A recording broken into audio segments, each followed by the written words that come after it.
Delhi current news में अभी की खबर है। राष्ट्रीय स्वच्छ गंगा मिशन। आज के इस टॉपिक में हम निम्नलिखित बिंदुओं को कवर करेंगे। चर्चा में क्यों, आयकर अधिनियम की धारा 10 के बारे में, राष्ट्रीय स्वच्छ गंगा मिशन, नमामि गंगे कार्यक्रम, गंगा नदी बेसिन, अभ्यास प्रश्न। यह विषय सामान्य अध्ययन के पर्यावरण और पारिस्थितिकी तंत्र से संबंधित है। तो चलिए शुरू करते हैं।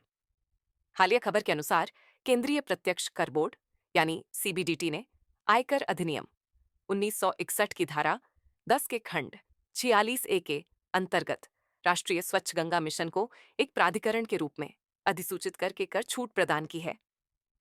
आयकर अधिनियम की धारा 10 के बारे में, आयकर अधिनियम 1961 की धारा 10 में विभिन्न प्रकार की आय का उल्लेख किया गया है जिन्हें करों से छूट दी जा सकती है। इसका लक्ष्य कुछ संस्थाओं पर वित्तीय भार को कम करना है। इस धारा का खंड 46A केंद्रीय या राज्य अधिनियमों के तहत स्थापित वैधानिक निकायों या प्राधिकरणों को कर छूट प्रदान करता है, जब तक कि वे सार्वजनिक उद्देश्यों के लिए काम कर रहे हों। यह नियम इन प्राधिकरणों को आयकर दायित्वों से मुक्ति देकर उनके धन का बेहतर उपयोग करने में सहायता करता है। राष्ट्रीय स्वच्छ गंगा मिशन के बारे में, राष्ट्रीय स्वच्छ गंगा मिशन गंगा नदी के कायाकल्प, संरक्षण और प्रबंधन के लिए राष्ट्रीय परिषद द्वारा कार्यान्वित किया जाता है, जिसे राष्ट्रीय गंगा परिषद भी कहा जाता है। राष्ट्रीय स्वच्छ गंगा मिशन राष्ट्रीय गंगा परिषद की कार्यान्वयन शाखा के रूप में कार्य करता है। इसे अगस्त 2011 को सोसाइटी पंजीकरण अधिनियम 1860 के तहत एक सोसाइटी के रूप में पंजीकृत किया गया था। उद्देश्यों के बारे में, मिशन में मौजूदा सीवेज ट्रीटमेंट प्लांट को पूर्व अवस्था में लाना और बढ़ावा देना तथा सीवेज के प्रवाह की जांच के लिए रिवरफ्रंट के निकास बिंदुओं पर प्रदूषण को रोकने हेतु तत्काल अल्पकालिक कदम उठाना शामिल है।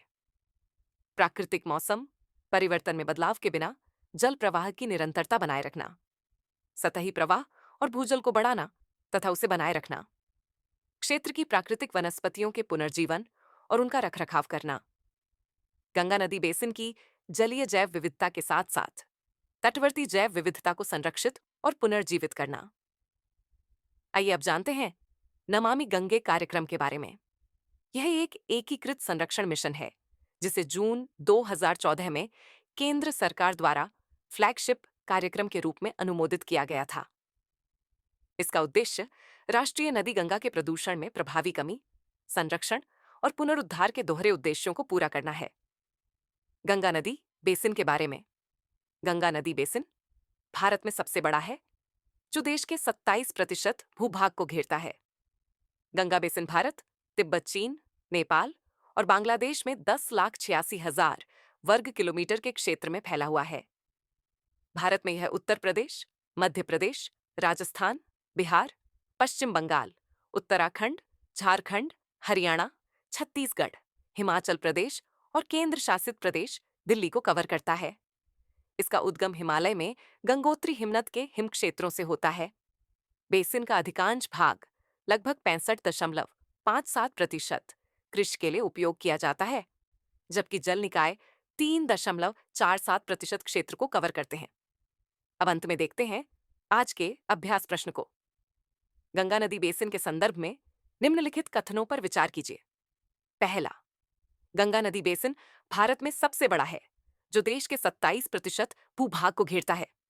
दूसरा, भारत में यह उत्तर प्रदेश, मध्य प्रदेश, राजस्थान, बिहार, पश्चिम बंगाल, उत्तराखंड, झारखंड, हरियाणा, छत्तीसगढ़, हिमाचल प्रदेश और केंद्र शासित प्रदेश दिल्ली को कवर करता है।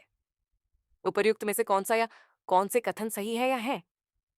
विकल्प ए केवल 1, विकल्प बी केवल 2, विकल्प सी 1 और 2 दोनों, या विकल्प डी न तो 1 और न ही 2। इस प्रश्न का उत्तर हमें कमेंट बॉक्स में देना न भूलें। तब तक के लिए धन्यवाद।